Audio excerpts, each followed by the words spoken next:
I don't know how many people are aware of this, but there's going to be a new film, a documentary about the birth of the CyHawk Trophy and the renewal of the rivalry in the late 70s between Iowa State and Iowa. And Ben Godar is actually the guy who's in charge of this whole thing, and he's joining us on the program to talk about this right now. And Ben, I guess my first question for you is, why this subject?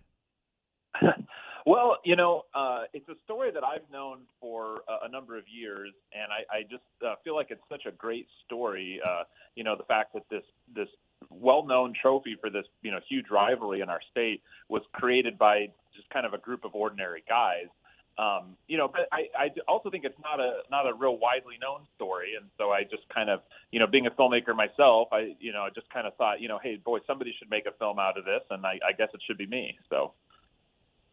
And it's interesting. You mentioned the fact that it was this trophy was originally created by the fans. So talk a little bit about that. These guys they called themselves bowling buddies, got together, made this trophy, and at first really didn't have an idea of what to do with it. Yeah, so it was 1977, and the two schools were going to play for the first time in 43 years, and I wasn't around then, but from everybody I talked to, and I guess as we could all imagine, it was a pretty huge deal, and everybody was excited about it. And so Bob Utes was kind of the instigator of it all, and he was just driving in the car one day as he tells the story, listening to sports radio, as a matter of fact, and just kind of said out loud, boy, there ought to be a trophy for this game. And his son actually said, well, why don't you do it?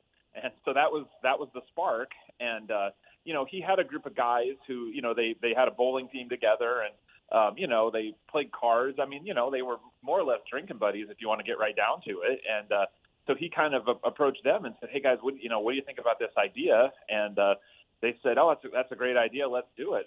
And so, they just kind of, plodded on from there. But, they were just, again, they were just ordinary guys. They didn't have any official, connections with the universities or the athletic departments or anything. So, it's a pretty amusing story how they, were able to, stumble through that and ultimately be successful. So I think that leads to a natural next question there. If these guys had no connections to Iowa and Iowa State, how did they go about convincing the two schools that it would be a good idea to play for this trophy that they just sort of made up? Well, the short answer is they didn't, because they went to the schools first and, kind of said, hey, we've got this trophy. And, the schools basically said, well, who the heck are you guys, And so they didn't get a lot of traction with the schools themselves. And we, for the film, one of the people we've talked to is Max Urich, who's the former athletic director at Iowa State. And he was there at the time, and he kind of said, internally they were, on top of the fact that just, who are these guys, he also said there was some trepidation from the schools about, just restarting the rivalry at all. And, how big, how big of a thing do we want to make out of this? And, just not, I think just moving cautiously as those huge institutions tend to do. So anyway, the guys, they were kind of left to try to figure something else out. They tried to approach some sponsors or get in that way. And then what ultimately ended up happening was I guess they read in the newspaper that Bob Ray, the governor at the time, had a daughter at Iowa State and a daughter at Iowa, and was going to sit on one half for one side and the other half for the other side. And they thought, all right, this is the guy we need to talk to. And then they somehow got themselves a face-to-face meeting with him at the state capitol here, and convinced him to give away this trophy for that first game. So, you mentioned the state legislatures basically bringing this rivalry back into the forefront, and then now Bob Ray, the governor, meeting with these guys. Does it ever kind of amaze you how much the state government has been involved with this football game, and does that show how important it is to this state?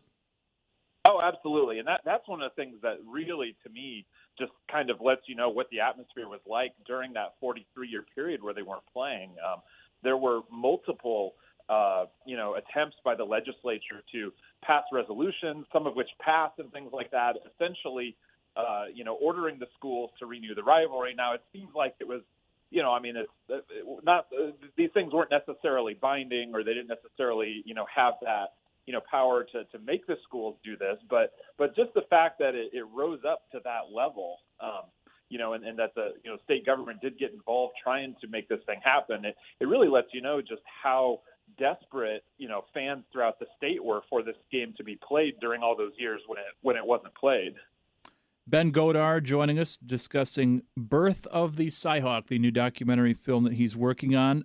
One of the things that I think people may have a question about with the original trophy, and of course I think we're on version number 3.5 or 4, depending on how you view the one that didn't go over very well, the Greater Des Moines Athletic Club.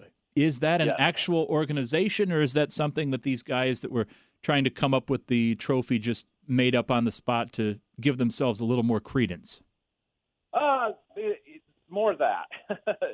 They kind of recognized that they needed, if they were going to give this trophy away, they just putting a bunch of guys on it or something wasn't really going to do. So they they formed the organization, but basically just to have a name to put on the trophy. The name they chose, of course, a little bit of a wink to the Heisman Trophy.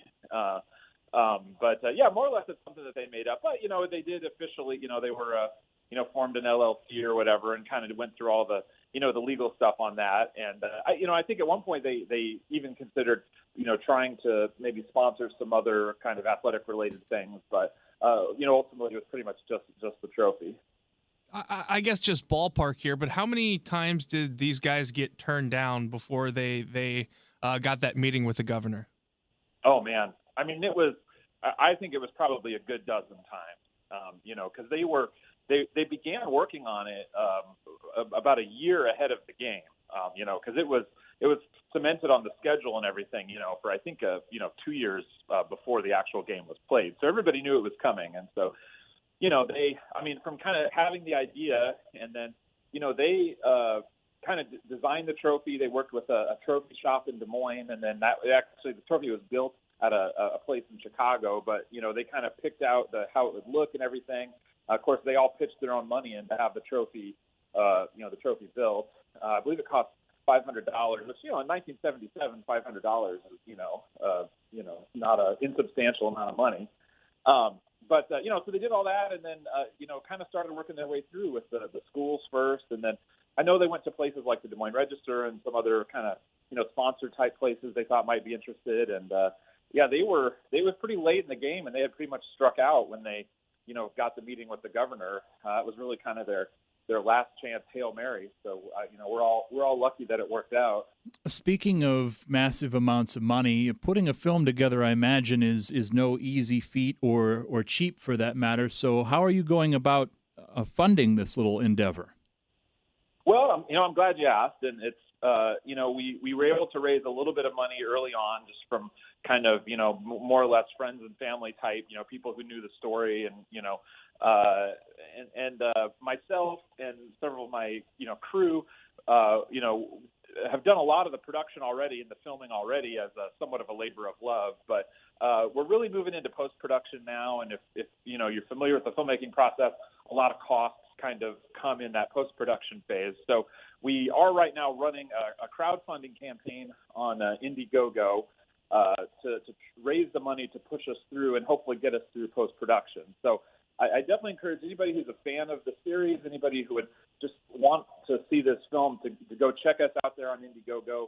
You could link there from our website, which is CyHawkDocumentary.com, or our page on Facebook. They'll all get you there pretty easily. But if anybody's able to come help us out, pitch in a few bucks, that'd be great. We've got some fun perks we're giving away. We're actually running a little bit of a contest as well. Whichever fan base donates more, we're going to do the premiere either in Iowa City or in kind of in Des Moines. And I got to tell you, watching it happen, it's amazing how down the middle it's been. It's been extremely close, and it's been that way through the whole campaign. So just like everything else in the state, it really seems to be, really have that kind of Iowa State split. What about you, Ben? Do you have any ties to Iowa or Iowa State? Or are you just standing back as a filmmaker saying, hey, I got an interesting subject here? Well, I don't have any. I don't have any official ties. I'm not, working with. Well, I meant, I didn't know whether you went to Iowa or Iowa State or grew up a Hawkeye fan, Cyclone fan. That's what I'm kind of wondering here. I understand. Well, to be honest, I'm a little bit of a down the middle case myself. I lived in Marion when I was younger. A lot of my family's from Marion. So if anybody knows any Godards from Marion, they're probably, aunts and uncles and cousins and things like that. So I lived there through kind of elementary school age, and then my family actually moved to Ames, and I did go to undergraduate at Iowa State. So, as a kid, I kind of grew up and was a Hawkeye fan, and then moved to Ames, and then I was, the kid wearing Hawkeye gear to school on, kind of Iowa State Day and everything. But, living in Ames as long as I did, going to college there, and then I, moved away to LA for a number of years. I find myself now kind of one of those wishy-washy people that's just kind of, enjoys both teams. But I was definitely raised a Hawkeye fan, so they're probably still closer to my heart. So you mentioned that you've known about this story for a while. How many times when telling this story, did you get the "I had no idea" before you thought that you'd make this into a documentary? Oh, well, first off, every time I tell it, and I feel like it's very, it's just not a widely known story, and so I always thought, boy, this should be made as a film, and I even filmed a little bit a couple of years ago, but just kind of tinkering with it, and as you guys probably know how kind of side projects go, the ones you just kind of tinker with, you sort of have to one day just decide, no, I need to get this thing made, and so. And so I about a year ago, I kind of decided I just really need to bear down and get this story made. And of course, the guys themselves are getting older. One of the main guys has actually, passed away. And, other people who, from the universities to the broadcasters and folks that were around in 77, some of them aren't around now. So the time was really now to get this story made, because I think it's an important part of Iowa sports history. And I just really want to see it preserved. Yeah, I think I saw a clip where you were chatting with Ron Gonder, the legendary former play-by-play guy. What did he lend to the project? Any inside information or inside stories from the rivalry?